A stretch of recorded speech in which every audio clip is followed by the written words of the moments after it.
Hello everyone. How's it going? It's Saturday night. It's November 21st, 2020. It's time to do a holiday edition of the stock market update. One of my hobbies that I like to share on YouTube is going over stocks and stock picks and using an application I built in Google Sheets and Microsoft Excel, working kind of together to grab current stock information, do analysis on it, and grab a bunch of stuff and talk about it. All right. So what I've done in the last video I did was after the election. It was like I think it was like the 5th, 6th, or 7th or something of November. And I was talking about things, and now some more finalities kind of come into play of what's happening. There's a lot to discuss about what probably is going to go on with the stock market in the near term over the next couple months while Trump is slowly not in office anymore. Um, what's going to happen there, and also after that, and also what has happened over the last few weeks and everything else. So let's get into it. It's probably going to be a long video, but whatever. Let's have some fun with this. People ask me, my advice about things. Instead of just giving everybody advice one by one, I'm just going to point you to the video and talk about all the stocks I care about and think about and what has happened to them and what will probably happen to them, as well as other industries and stuff. We'll go over different industries. We've got a lot of fun things we can do here. Check around, look at things by sector and subsector, and mess around. What's healthcare doing? Ooh, pick a healthcare one. That's what this company is, yada, yada. All right, there's all kinds of fun things we can do. Anyway, let's talk about the stocks in order. So, one thing I always say, if you've seen any of my videos or listen to me talk about it, is buy Tesla. Buy Tesla if they're under 500 a share. Look at this, they got up to almost 500 a share. Um, I'm sorting this descending by ceiling price. What this is I pick a price. I'm like, hey, I think Tesla is going to be at least 500 a share in the reasonable near termish sort of, a few months to 6 months or something. I look at a time horizon of like 6 months to a year, but probably less when I write this max purchase price. Or the max purchase price could be, oh, I think it would be a value if you can get the stock below that. That's really what it's saying. So we'll talk about how this comes into play, and then I'm basically saying still buy Tesla at 489 because they're going to be at least 500. We're going to update this today is our review date, and they're actually going to go over this, but 500 is still a good number for now because of other things going on in the market. So, so what has happened to Tesla? Let's take a look at actually the top 10 of the ones that are on this list and see how they did by throwing them into this Google Sheets file. What's fun here is this is going to automatically pull all the current information and start to show you in a color-coded way kind of what's happening and where everything stands. And also it's variable here. You can say, I want to talk about just what happened in the last, let's say, when was the 7th? Let's go like 15 days ago, like the 6th, since I did my last video about these stocks. And how did all of them do? Like, for example, Microsoft went down. By the way, I said Microsoft was going to go down from where it was in the last video. Amazon was flat. Comfort Systems, I don't know why they're on there. Merck flat. Alphabet a little lower, but still up at 17. And Tesla, Simulation Plus is down.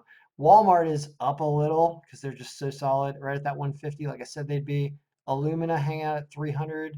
Electronic Arts is up, or at least up in the near. Anyway, look at this huge spike for Tesla. This is what happened over the last week, right? This popped up, and there's a reason they got added to the S&P 500. And so what happens with that is a lot of hedge funds and balanced funds and things that have to balance with the index of the stock market, those 500 S&P companies, all of a sudden have a forced buy on some shares at some point over this period here of the next month or so to before the end of the year, basically. When I think it happens on like the 21st or something of December. So they had no choice but to run up from about 410 or something they were at. They ran up immediately, and they're going to continue to accrete upward all the way to that date of the 21st, because there's just so many people are going to have to buy. And of course, the underlying reason why I always say buy Tesla, it's not about great news like that affects their share price and market wise. It's because they hire the best engineers and they have 22nd century technology that they're putting out that are in their cars and their solar and everything. They're just awesome. So they're going to do nothing but go up anyway. And that's why I always say buy them. So that's always a buy. You can see that the value has dropped a little in the last few weeks because they're going on the S&P, but it's still going to go up further. Simulations Plus, this is a modeling company for molecular modeling. This is a technical thing. And my biotech picks, I can go on and on and on and talk about my biotech picks forever. I don't know enough about this company's financials to really be making a hard call here, but I liked this back when I looked at it. I'm gonna move this down to 50 simply because I want to get them down the list because I just don't pay attention to them that much. So we'll talk about them at a future time when I have more time to do this, which is actually a good point to say. If you guys want me to do this frequently, if more people that subscribe to this, I'm going to offer a monthly subscription to this file and to the Google Sheets file where you can access this and see. I'll set up a whole company sheet with all those notes that you're seeing right here. I will just lay them into this file for you so you can see my thinking about everything. And as I update it, I'll just do that. You can have that because it's been helpful. I mean, I have done amazing. I think I've beat I don't want to make a numerical statement because I don't really know and haven't looked, but I can tell you that everyone I've given advice to has made money. Everybody. Now that's true for a lot of people in the market this year. So that's nothing that special, but it is absolutely the truth. And some people have made tremendous amounts of money, tens of thousands of dollars off of a $50,000 base. They didn't even, like $25,000 base investment. They've made more than double or triple that since they've been listening to my advice for months, right? So there's a lot of stuff going on in the market when you can look at the information in this way. You're just able to make intelligent decisions and see when things are artificially low or artificially high. And so let's keep going. But also I'm going to talk about some things about what I think is happening with the market. I alluded to it briefly here, but so because this will be a good time to look at this over here. Actually, let's look at the pivots. Let's look at all stocks for a second that I have in here. So there's so many things going on. We have a COVID problem that's getting worse in terms of spreading in the wintertime. Is going to make it worse, and we're going to be inside where it's bad. And it's just destroyed certain sectors. Like you can just tell, that all the movie theaters are done, right? I mean, they get hidden under, where do they get hidden under? Let's look at the subsector here. Certain things are just and oil stays low because we're not flying around or traveling in the same way. So airlines end up being low. But let's see, diversified electric equipment, food staples and retailing, food products, healthcare, insurance, leisure products is kind of interesting to look at. That one's probably taking a hit. I just saw it. I thought, wait a minute, multi-line retail is going to be one of them that hurts. Real estate is in trouble sometimes. Software, especially retail, technically hard. Textiles, thrifts, mortgage. Um, so what I want to look at specifically is going to be multi-line retail, right? So if you're going to be negatively impacted going out, like the malls are just not going to get traffic. It's just like Macy's is going to be destroyed. Or how do they survive? You have to have an online presence right now. I feel like Nordstrom, like, going to get destroyed. I don't know about Dillard so much. Big Lots, I don't know because of the clientele, maybe. I don't know, not as bad. Kohl's, I feel like sort of. If you try to go to one of these places, you can't go try on clothes anymore. They close down all the fitting rooms. Like they don't want any possible get in, get out with a mask. There's nothing. The return policies at all these places have been so favorable now because you can't try anything on in a store. I bought some pants the other day. I was like, all right, I'm gonna guess. I think my waist is 36 still. All right. And everyone's like, can you have a 36 waist? You look like a real, yeah, I know I got big hips. But the point is this is trouble. Now, Target, though, the big ones win. I don't know why Walmart isn't in multi-line retail. It should be. But I don't know. Where the heck are the movie theaters? Where are those? It's really, you know what we'll do? Sorry. This is how you make this a little easier to use. We're going to grab main sector first and then subsector. This is going to allow us to open things up and see how things did. Now, this is just a one-day look. You're not seeing an entire period of time like you can in the Google Sheet. That's why there's a difference between these two files. one being the Excel file for this fun visual stuff, and the other one being the Google Sheet to extract the current data and keep it updated and do more timeline analysis and stuff with charts. Now, healthcare materials, IT, financials, consumer discretionary, diversified leisure products. What's a leisure product? Summer infant. Some of these places that are in the malls, are people golfing as much? Golf's a sport you think you could do. You're outside where the weather's nice, but it's getting to be wintertime. Mm-hmm.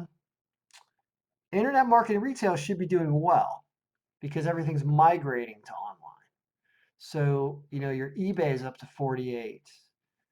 I don't know why Groupon's surviving. Are people doing things in groups? I don't think so. Expedia doing well, probably, right? How has Expedia been doing over the last? This is what I like to do with this. You go here and you say, all right, let's compare Expedia to Tesla over the last 300 200 days. Post-pandemic, basically, right when the pandemic starts. Look at that. Look at that. Phenomenal. Phenomenal. Almost rivaling Tesla. That's amazing. But not really all that unpredictable because of the way things are migrating around. Even Overstock.com. Oh my God, they were at like $15 a share, I think, at one point. Oh my God. They're nutty though. I don't understand with them. They had like a bad CEO problem. I refuse to invest in Overstock.com. But look at what their stock has done. Still good. And they had this run too. They were way down there.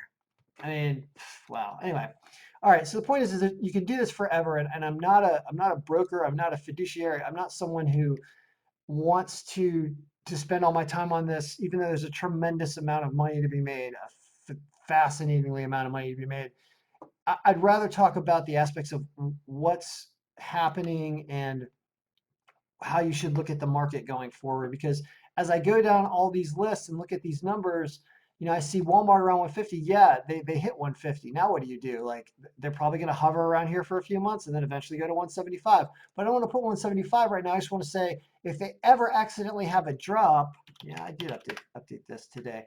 If they do have a drop, well, they're worth it because they're going to get back to 150 for sure. And why might they have a drop? All right, now people that have stuck it out for 12 minutes. Let's get to the bad news. Here's the bad news. Um,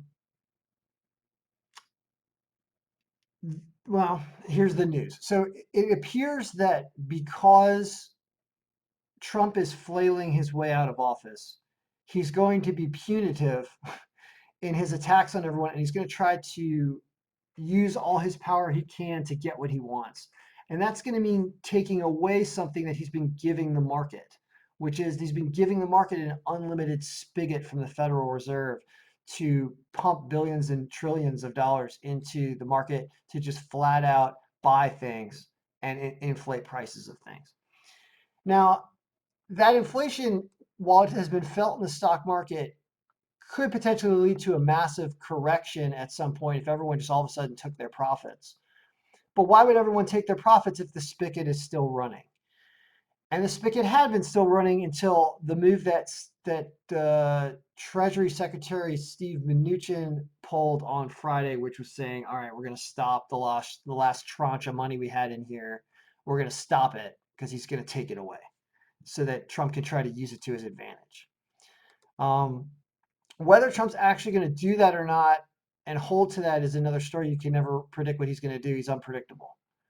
So, but the fact that he's unpredictable can be read into the market as such.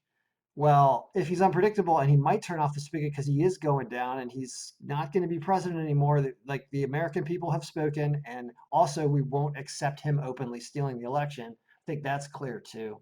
So he's not going to be here anymore and he's going to go out fighting hard. So is he's going to instill this uncertainty in the market about what kind of money is going to come out of the Fed and what kind of support and how he's going to be willing to work with us to work with us being the American people and Wall Street to keep the market afloat if he starts taking all the money away.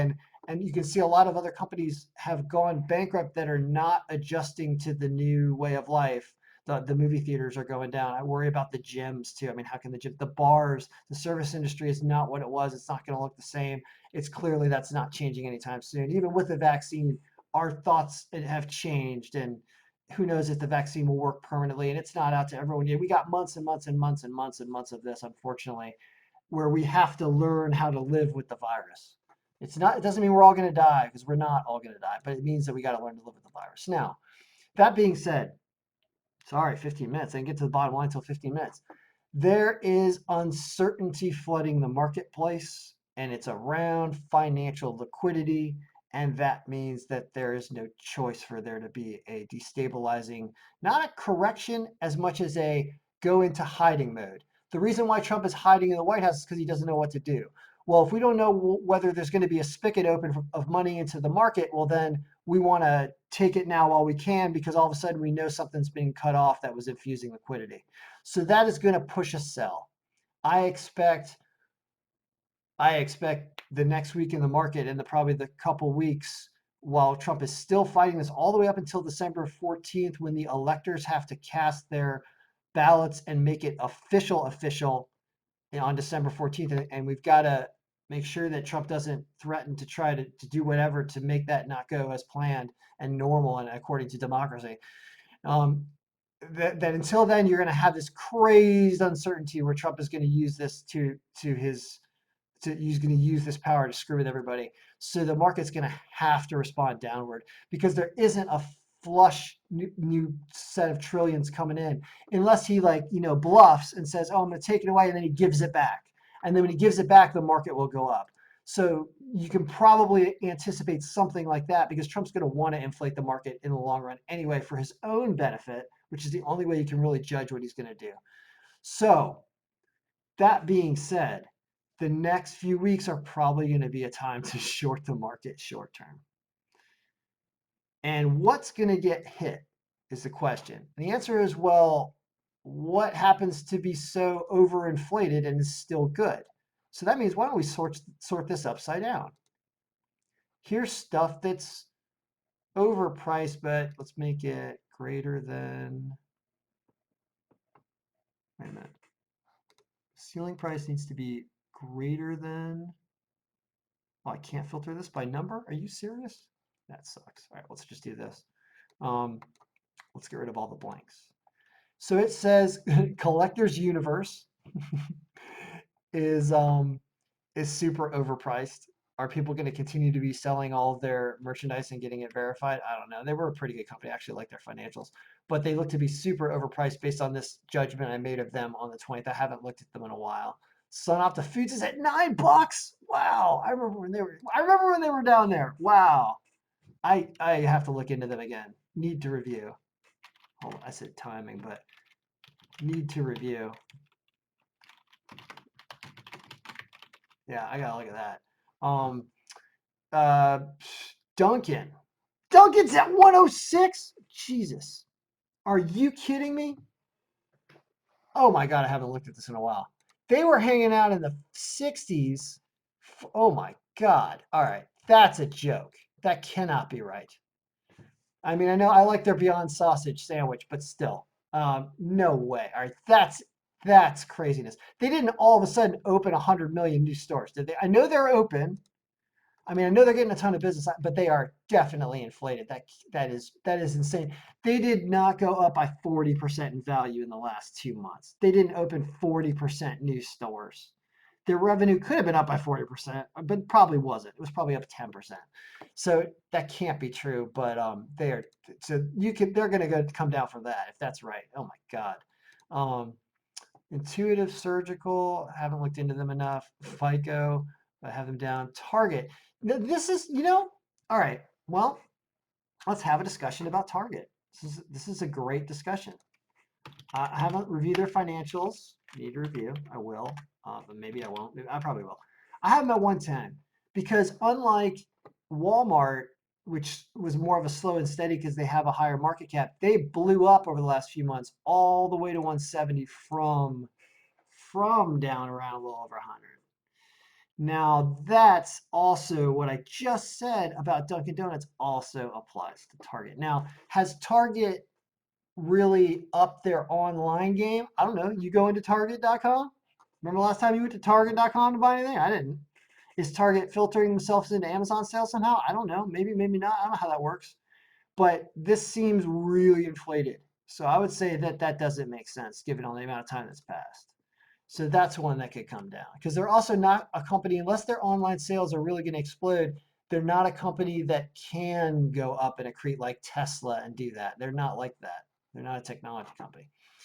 Netflix, of course, I always say is overvalued. However, the Netflix revolution is here to stay. So I got to reevaluate this. They're just so powerful. I'm only giving them that for now. but I will review. I will review that.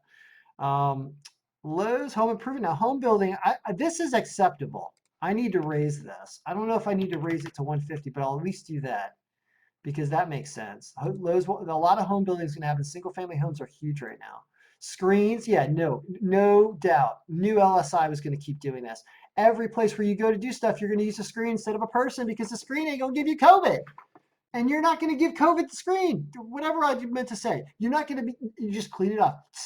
Just spray it. Your screen is fine. Can't spray people in the face. That's like a misdemeanor. But you can do it to a screen. They're going to continue to crush it. I'm going to raise them up to 7 because they're 6.75. They're awesome. They'll oscillate around $1 or so, but they're not going down. I love it. And they're American too. Like they're doing this. Yes. Um, little review there, but I haven't looked at their financials the last quarter. They have a nice dividend too, I think. Also, um, Sherwin-Williams. Yeah, we gotta up that. Yeah, who do you think's going to be painting all these homes and boats and massive things that are bought? It's going to be the coating company, Sherwin-Williams. Benjamin Moore's another one, but Sherwin-Williams is bigger, really, and they have a nice margin on their stuff, and they're just selling more. So they've been solid and they've been a good run. Domino's, wow. I've kind of turned my. I'll give them that. They have a good product. You know what? And sorry, they have a good online presence too. They really are doing it right, and they're everywhere. So if you do see them below 75, that's going to be a good play for you. They're not going to drop like crazy. They're not that overinflated. They're delivering food. We all got to eat, and they have the online presence too. So they're just a wham bam, thank you, ma'am. They got it. I'll look at them. Um, so Twitter hanging out 44. Yeah, I'm still leaving them at 35. Election's over. Um, I don't know. We're 22 minutes in. I mean, like I said, I can go forever. Yep, Beyond Meat. I love my call there. I know exactly what I'm doing with that. Yep, yep. Wendy's fine. Abbott Labs. Yep. They're not going below 110. They have one of their quick tests. That's what we only need quick tests now, so they're just going to accrete upward as well. Google, Alphabet. Let's unfilter and do something else again. Now that we did that. Let's go back to here and let's say, I mean, what am I telling you to do if I was giving you advice? Um, I think this is still reasonable. I think that I think that if you see Google below 1600 again, you grab it. So I just leave it right there. It doesn't mean that's why I'm saying the max purchase price doesn't mean exactly the same thing for every stock. Sometimes it's like, oh, if you definitely can get it below that, get it because they're definitely going well above this, and this is just buy until it gets there, and then you'll see what you do. Here, they're a little inflated right now, but they'll go to 1800 plus more over the next year too. So, but there's going to be down stuff at some point as well because they're huge. So they'll oscillate. There's too much run up with them, a couple $100 at a time in a few days that makes me put this here because I think they might drop at some point to this, which means then you should grab it when they get to 1600. That's why it's there. Chipotle, yeah. I mean, if you ever see Chipotle below 1100, but really 1200, I do think that they are also like, I guess they're not like Dunkin' Donuts. They haven't accreted like crazy. They've done a steady, like for them to go up $100 a share normally doesn't happen immediately, but it does it over periods of time that are normal, and they just keep crushing. I went there the other day. Why? Because they feed you for like under $10 and you know what you want, and they're doing it all. They actually took like they took a few minutes to talk to me because they had so many online orders in a train that they were doing. And I thought, I'm a bad person. I was like, I should be on my phone making my order with them, doing it paperless, doing instead of hogging the line because I'm a dinosaur who doesn't understand that this should be done online all the time now when you eat. It's just smart and it's quicker and it's more efficient. And I don't mind waiting there, standing for a second because I'm being dumb. So they got it going on.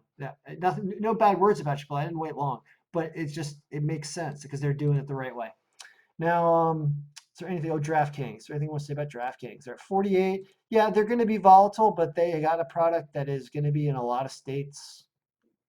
Yep, they got a product that's going to be in a lot of states. They got a lot of growth ahead of them. I haven't looked at the financials, but it doesn't really matter. I just put a watch on them. Just keep an eye on them. If the people can pull money out of them if the market drops. That's one that you'll pull some out of for a while to put it back later. They may drop below 40. All right, too much talking. 25 minutes. All right, guys, that's the stock market update for this you ask. And I do have a link for subscribing to this thing per month. It's cheap. I think it's like 30 bucks or 40 bucks or something. I can't remember what I put on it. I should make it more because I'll put more time into it if more people subscribe. But there we go. So always root for Tesla. It's the future we want.